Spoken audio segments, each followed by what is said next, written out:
احوال کی اصلاح کا فریضہ منہاج القرآن گزشتہ 40 سالوں سے ادا کر رہا ہے۔ تیسرا تجدید و احیاء دین ہے، یعنی اس دور میں جب ہم 14 صدیاں گزار چکے ہیں اور آج کے دور میں جب یہ سوال اٹھتا ہے کہ کیا آج بھی اسلام قابل عمل دین ہے، کیا دور حاضر کے تقاضوں کے مطابق بھی اسلام رہنمائی کر سکتا ہے، تو تیسرا فریضہ ہمارا وہ تجدید و احیاء دین، یعنی اس دور میں یہ ثابت کرنا کہ دین اسلام سے بہتر کوئی دنیا کا اسوہ اور لائق عمل ایسا نہیں ہے جس کے مطابق انسان بہترین زندگی گزار سکے۔ اس کو دور حاضر کے ہر پہلو سے ثابت کرنا، سمجھانا علمی دلائل کے ساتھ، اور اسلام پر عمل کرنے کے لیے ایک متبادل نظام فراہم کرنا، یہ تحریک منہاج القرآن کے تیسرا مقصد ہے۔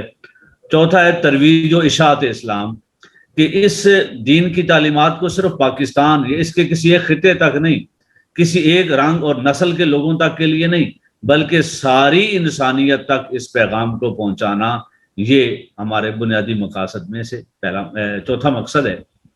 یہ ہے تحریک منہاج القرآن۔ اب اس تحریک منہاج القرآن کے تحت پاکستان میں جو مرکزی سیکریٹریٹ ہے ہمارا، اس میں کوئی کم و بیش 30 سے زائد شعبہ جات ہیں۔ ان میں سے ایک شعبہ ہے ہمارا ڈائریکٹریٹ آف ٹریننگ یا نظامت تربیت۔ یہ شعبہ ان 30 شعبوں میں سے ایک شعبہ ہے جو اپنا فریضہ سر انجام دے رہا ہے۔ اب ہمارے ذمہ کیا کام ہے؟ اس ٹریننگ ڈپارٹمنٹ کے ہمارے ذمہ 5 نوعیت کے کام ہیں جو ہم ادا کر رہے ہیں۔ اب یہ ٹریننگ کا لفظ ہمارے معاشرے میں اور بھی کئی معنوں میں استعمال ہو جاتا ہے، ہمارا اس ٹریننگ سے کوئی دور کا تعلق نہیں ہے۔ ہمارا جو ہے وہ امن، محبت، پیار اور سلامتی پر مشتمل ٹریننگ کے مختلف پہلو ہیں۔ سب سے پہلا ہے ہمارا تعلیمی تربیت کا شعبہ ہے، تعلیم و تدریس کا شعبہ ہے۔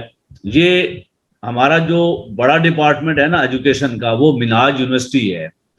وہ رسمی تعلیم کے ہمارے پوری دنیا میں ادارے ہیں، جیسے منہاج یونیورسٹی ہے، پاکستان میں 700 کے لگ بھگ سکول، کالجز اور ادارے ہیں۔ اس کے بعد بیرونی دنیا میں ہمارے 100 کے لگ بھگ اسلامک سینٹرز، مساجد اور ادارے ہیں۔ اور اب الحمدللہ اداروں کی تعداد ان لمیٹڈ ہو رہی ہے، اس حوالے سے کہ تحریک منہاج القرآن کو باقاعدہ دینی تعلیم کو فروغ دینے کے لیے نظام المدارس کی شکل میں ایک پورا بورڈ دے دیا گیا ہے۔ اب اس بورڈ کے تحت پورے ملک اور دنیا میں ہزاروں ادارے جو لوگوں نے اپنے اپنے بنائے ہوئے ہیں، وہ منسلک ہو رہے ہیں اس تعلیمی نظام کے ساتھ، نظام المدارس کے ساتھ۔ تو سلیبس اس میں ہمارا ہے، اس میں ٹیچنگ میتھڈالوجی میں جو ہم سمجھا سکتے ہیں وہ ان تک پہنچا رہے ہیں۔ ایگزام ہم لیں گے اور ڈگری ہم جاری کریں گے۔ تو یوں اب یہ تعلیم کے میدان میں ایک اتنا بڑا ادارہ بن گیا ہے کہ اس کے اپنے اور اس سے منسلک ادارے اگر سارے جمع کیا جائیں تو اتنا بڑا نیٹ ورک شاید ہی کسی اور ادارے یا تنظیم کا ہو۔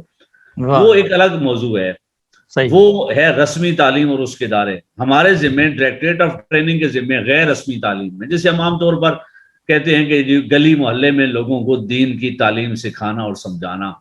وہ سینکڑوں، ہزاروں، لاکھوں نہیں، کروڑوں افراد جو ریگولر 2 سال، 4 سال، 6 سال یا 8 سال کی دینی تعلیم حاصل نہیں کر سکتے، انہیں 1 ہفتے سے لے کر 3 ماہ اور 1 سال کے شارٹ کورسز کے ذریعے قرآن مجید، اس کے صحت تلفظ کے ساتھ پڑھنا، اس کا ترجمہ، اس کی تفسیر، فقہ، عربک لینگویج اور دیگر 15 سے زائد کورسز ہیں جو نظام تربیت کا شعبہ تعلیمی تربیت وہ اپنا فریضہ سر انجام دے رہا ہے۔ اس کے تحت ہمارا سب سے بڑا جو کورس ہے وہ ڈپلومہ ان قرآن اسٹڈی ہے۔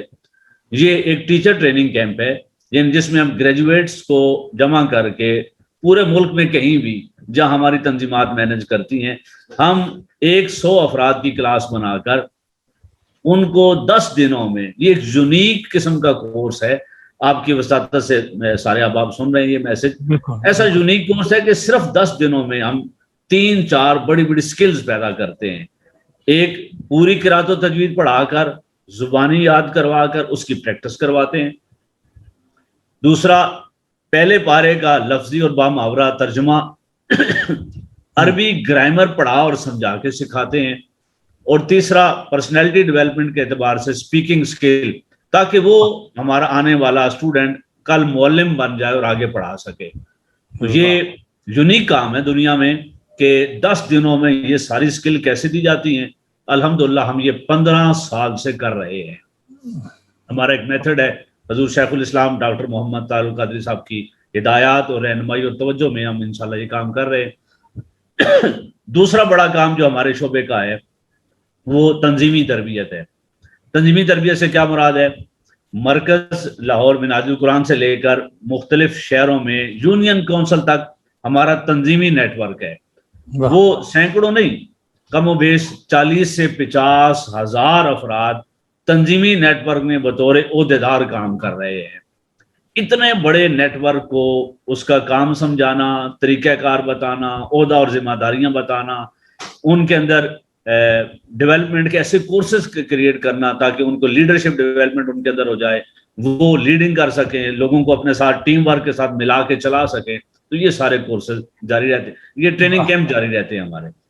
تیسرا ہمارا شعبہ ہے اخلاقی روحانی تربیت کا، جس میں ہم شب بیداریاں دیگر ذرائع کے ذریعے لوگوں کے اندر اخلاقی اور روحانی تربیت کرتے ہیں. چوتھا شعبہ ہمارا آئیڈیالوجیکل ٹریننگ کا ہے، وہ فکری تربیت کا ہے. اس شعبے میں ہم لوگوں کو اسلام کی احیاء کی فکر سمجھاتے ہیں، موٹیویشن دیتے ہیں، ان کے سوالوں کے جواب دیتے ہیں. اور ابھی جو آپ ابتدا میں ایک جملہ آپ نے بولا کہ آپ کا جو ویو ہے، آپ کا جو کیمرہ ہے، آپ کا جو سیٹ اپ ہے، آپ کو گائیڈ نہیں کرنا پڑا اور آٹومیٹک وہ ہم آنے رہو گے آپ کے ساتھ. تو یہ ہمارا 5واں کام ہے. ہم میڈیا ٹریننگ دیتے ہیں. ہمارے ڈپارٹمنٹ نے ایک میڈیا ٹریننگ کلب بنایا ہوا ہے. ہمارے وہ جو اسکالرز نیشنل چینلز پر جاتے ہیں، اس سے پہلے ہم منہاج ٹی وی پر پروگرام کریٹ کر کے ان کو کیمرہ فیسنگ سکھاتے ہیں، ان کو ڈریسنگ سکھاتے ہیں، ان کو سارے کام سکھاتے ہیں. اب الحمدللہ وہ جاتے ہیں مختلف چینلز پر. اور 5واں ایک اور کام چھوٹا سا ہے ہمارا، وہ پوری دنیا میں جو اپائنٹمنٹس ہوتی ہیں اسلامک سینٹرز میں، وہ ہمارا جو شعبہ ہے وہ ان کے ایگزام، ان کے انٹرویوز کنڈکٹ کرتا ہے اور سلیکشن کر کے ڈاکٹر صاحب کو پیش کرتا ہے، پھر ان کی اپوائنٹمنٹ ہوتی ہے. تو یہ 5-6 نوعیت کے کام جو ہمارا ڈپارٹمنٹ دے رہا ہے، 10 افراد کی پوری ایک ٹیم ہے جو یہ کام کر رہی ہے. واہ واہ. اچھا غلام مرتضیٰ صاحب، ہم اس دن کی اہمیت، اس ماہ کی اہمیت اور اس پہلے جو 10 دن ہیں عشرہ، اس کے حوالے سے ہم نے ابھی حافظ شیخ اسحاق زاہد صاحب سے تفصیلی بات بھی کی تھی. آپ ہمیں ان پوائنٹس کے حوالہ کچھ ہمیں یہ بتائیں کہ آپ کو پتہ ہے کہ پھر یہ اس کے بعد عید کے ایام بھی آئیں گے، قربانی کے دن بھی آئیں گے.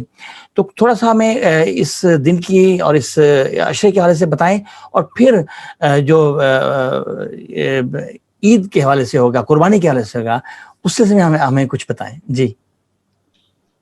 قرآن مجید میں اللہ رب العزت نے سورہ فجر کی پہلی 2-3 آیات میں جو ان کی فضیلت بیان کی، ان 10 ایام میں دیکھیں نا کہ کون کون سے کام ہیں جس کی وجہ سے یہ 10 ایام فضیلت والے ہو جاتے ہیں. سب سے پہلے اسلام کی سب سے بڑی عبادت حج کی عبادت انہی ایام کے اندر ہوتی ہے. پہلی بڑی فضیلت تو ایام حج کی وجہ سے ذی الحجہ کے ان ایام کو میسر ہے.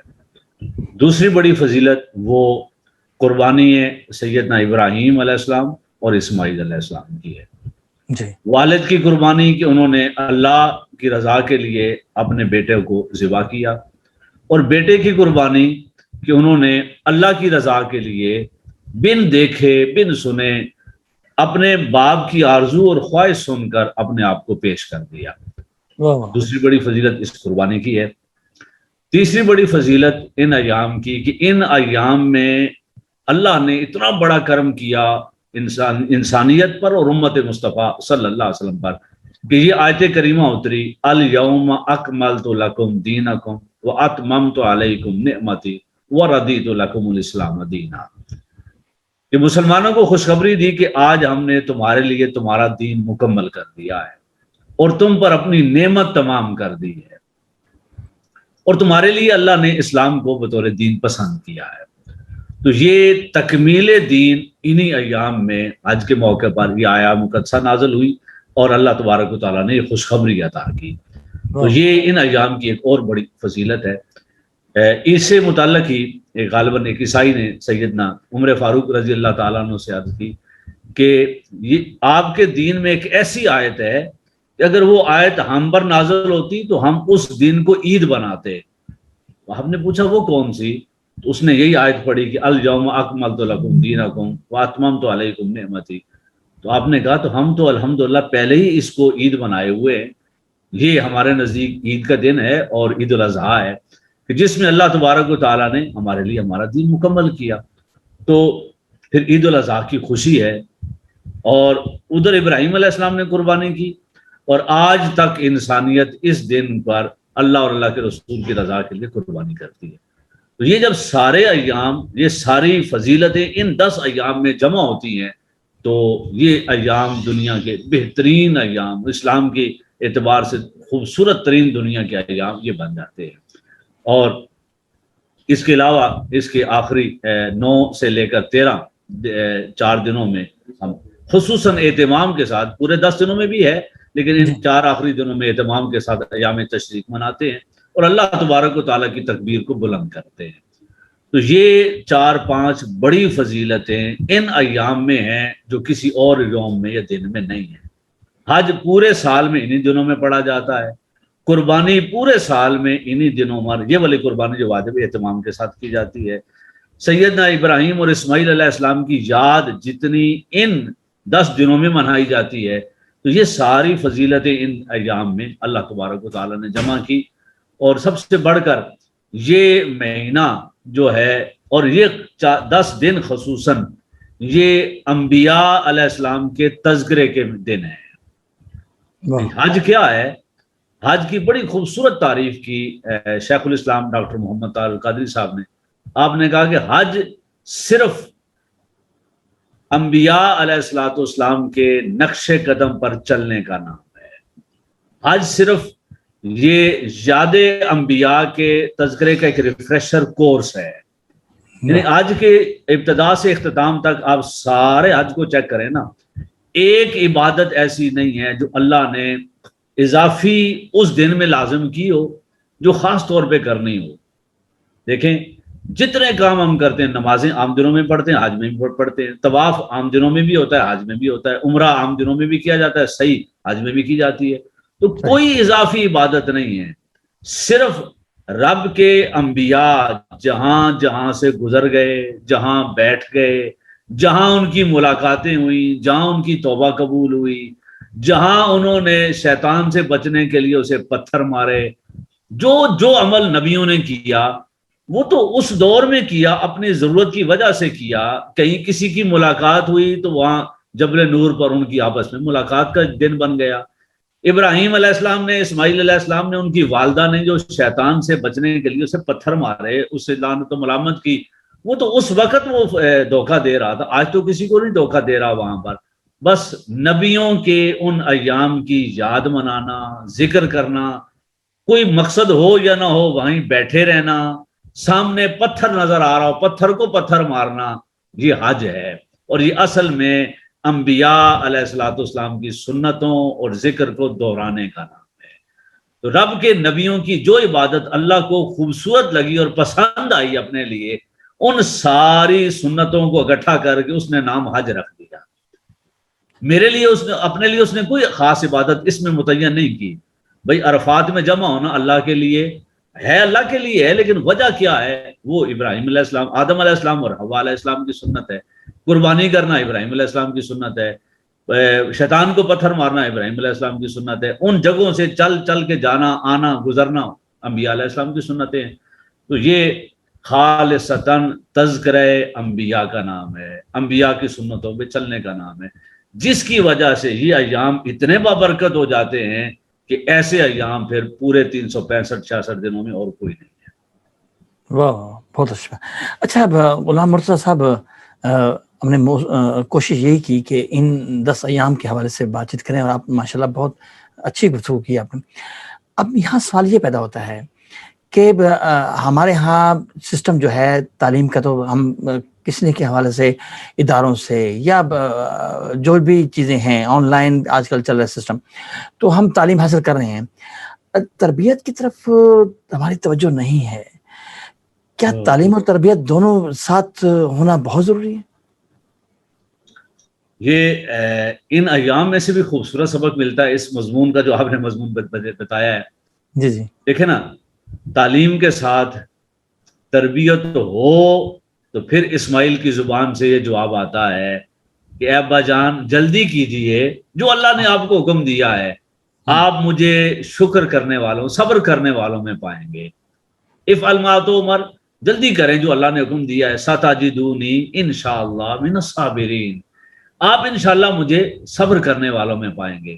تو اقبال نے اسی موقع پہ کہا تھا نا کہ یہ فیضان نظر تھا کہ مکتب کی کرامت تھی، کس نے سکھائے اسماعیل کو آداب فرزندی. تو یہ تربیت نہ ہو تو پھر اولاد کی زبانوں سے یہ جواب نہیں آتے. اگر تربیت ہو تو پھر اولاد جان قربان کرنے کو بھی شرف اور سعادت سمجھتی ہے. کہ اب اندازہ لگائیں نا، ہم سوچ نہیں سکتے آج کے معاشرے میں کوئی ایسا جواب دے. باپ اگر کہے نا بیٹے کو، جان تو بہت دور کی بات ہے کہ بیٹا تمہارے ماں تمہارے باپ کو تمہاری ضرورت ہے، تمہیں اسکالرشپ مل رہا ہے یا تمہیں ویزا مل رہا ہے یا تمہیں انگلینڈ سیٹل ہونا چاہ رہے ہو، تو تمہارے ماں باپ بوڑھے ہیں، ہم نے اپنی جوانی تمہارے لیے گزاری، تمہاری تعلیم و تربیت میں، ذرا اس کو چھوڑ کر اپنے ملک میں ذرا ٹھہرو اور ہماری خدمت کے لیے، ہمارے پاس اور کوئی نہیں ہوگا. تو وہ دنیا کی آسائشیں جو یہاں بھی اس کو میسر ہیں وہ چھوڑ دیتا ہے اور وہ فارن چلا جاتا ہے، ماں باپ کو پیچھے ٹیلی فون پہ رکھتا ہے. تو اس دور کا سوچیں کہ ابراہیم علیہ السلام کے بیٹے اسماعیل علیہ السلام نے ایک بڑا وقت تو باپ کے بغیر گزارا. آپ کو بیاب و گیا میدان میں چھوڑ گئے، آپ تشریف لے گئے، پھر واپس آئے اور اتنے ہی جوان ہوئے تھے کہ ابھی آپ نے چلنا پھرنا بھاگنا دوڑنا شروع کیا. تو آپ نے یہ خواب سنا بتایا. اب اسماعیل علیہ السلام سوال کر سکتے تھے نا، جتنی معلومات اس نبی کے گھرانے میں ان کو میسر تھی، کہ ابا جان آپ سے پہلے کسی نبی نے اپنے بیٹے کو ذبح کیا ہے؟ نہیں کیا. سوال وہ پوچھ سکتے تھے، ابا جان میں راضی ہوں قربان ہونے کے لیے، لیکن بتائیں اللہ نے اس میں مقصد کیا رکھا ہے. وہ یہ پوچھ سکتے تھے کہ والد محترم میں جان دینے کو تیار ہوں، لیکن اس کا جزا کیا ہے، صلہ کیا ہے، مجھے ملے گا کیا، میں کیوں جان قربان کروں، قربان جائیں. یہ سارے سوالات نہیں تھے، بلکہ کہا کہ جلدی کریں، مجھے بس صبر کرنے والا نہیں، صبر کرنے والوں کی لائن میں پائیں گے. عاجزی کی انتہا ہے اس جملے میں کہ اپنے آپ کو صابر نہیں کہا، صابروں کے ساتھ کہا ہے. تو یہ وہ تربیت ہے. یہ تربیت ہو تو اولادیں اسماعیل بنتی ہیں. جو اس دن کا پیغام ہے، آپ نے پوچھا اسحاق صاحب سے بھی کہ آج کے دن کا پیغام کیا ہے، تو یہ پیغام ہے. اور والدین اگر تربیت کریں گے تو اولاد سے یہ جواب سنیں گے، اور اگر وہ تربیت کا فریضہ سر انجام نہیں دیں گے، وہ جدید ماڈرن ایجوکیشن سارا کچھ لیں گے، تو وہ علم کا خزانہ تو اولاد بنے گی، وہ علم نافع نہ بن سکا اور تربیت کا نور ساتھ شامل نہ ہوا، تو نئی نسل سے جو کچھ ہم توقع کر رہے ہیں وہ توقع میسر نہیں آئے گی. پھر علم انہیں جو راستہ دکھائے گا وہ اسی طرف چلیں گے. پھر وہ علم جو کورس انہیں جو ڈگری دے گا اس پہ جو ان کو تنخواہ ملے گی یا جس جو جاب ملے گی اس طرف جائیں گے. وہ پھر ملک اور قوم کے لیے اپنی قربانی دینے کے لیے تیار نہیں ہوں گے. وہ تو ابراہیم علیہ السلام اور اسماعیل علیہ السلام ایک سمبل ہے ہمارے لیے. آج آپ جس شے کی قربانی چاہتے ہیں، تربیت کے بنا قربانی نہیں ہو سکتی. قربانی تشکیل پاتی ہے تربیت سے. مثلا اپنی خواہشات چھوڑنی اور اللہ کی رضا پہ راضی ہونا ہے، اپنی خواہشات کی قربانی دینی ہے. اپنے وطن کی خدمت کرنی ہے تو فارن کی سہولتیں اور چھوڑ ان کی قربانی دے کر اپنے وطن کے لیے تن من دھن قربان کرنا ہے. اگر ماں باپ کی خدمت کرنی ہے تو پھر بہت سی آپشنیں، اپرچونٹیاں، مواقع، ان کی قربانی دیں گے تو انہیں آپ کو دنیا میں بھی اور آخرت میں جنتیں اور جو اجر و ثواب ملے گا. تو تربیت قربانی دینے پر تیار کرتی ہے. تربیت جزا نہیں پوچھتی. تربیت ہو جائے نا تو پھر وہ قربانی دینے والا جزا نہیں پوچھتا، وہ باپ کے حکم کو دیکھتا ہے، اس کی مرضی اور خواہش کو دیکھتا ہے.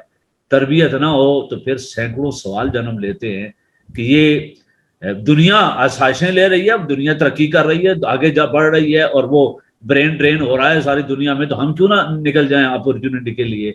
تو وہاں پھر یہ سوالات ان کے اندر پیدا ہوتے ہیں. اگر تربیت ہو جائے تو وہ پھر یہ بھی خیال کرتا ہے کہ جس ماں نے اپنا سارا زیور بیچ کر مجھے پڑھایا ہے، اب اس کا بڑھاپا بھی مجھ سے کچھ تقاضا کر رہا ہے، اور اس کے لیے میں کچھ دن، کچھ مہینے، کچھ سال یا کچھ اپنی ایک خواہش بھی قربان کرتا ہوں. قربانی ہوتی نہیں ہے، وہ جو پھر جزا ملتی ہے نا، وہ جزا اتنی بڑی ملتی ہے کہ پھر قیامت تک اس قربانی کو سنت بنا دیا جاتا ہے. وہ جزا اگر پتہ چل جائے نا، اندازہ اس کا ہو جائے، تو پھر وہ عمل اس پر اتنا آسان ہو جاتا ہے کہ بندہ کہتا ہے یہ تو قربانی کی تو کوئی حیثیت ہی نہیں ہے جتنی بڑی اجر و جزا ہے. تو قوموں کی زندگی میں، اولاد کی تربیت میں کسی بھی سطح پر تربیت کو شامل کریں گے تو علم نور اور نفع دے گا.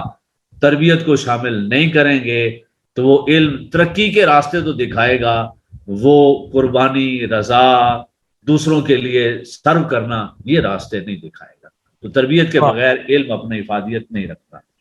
واہ واہ، بہت بہت شکریہ غلام مرتضیٰ صاحب، آپ سے بات کر کے بہت اچھا لگا، اور ہمیں کوشش ہوگی کہ انشاءاللہ اس طرح کے پروگرامز جو ہیں ہم گاہے بگاہے جو ہیں اپنے خلیج ٹائم کے ذریعے آپ تک پہنچاتے رہیں.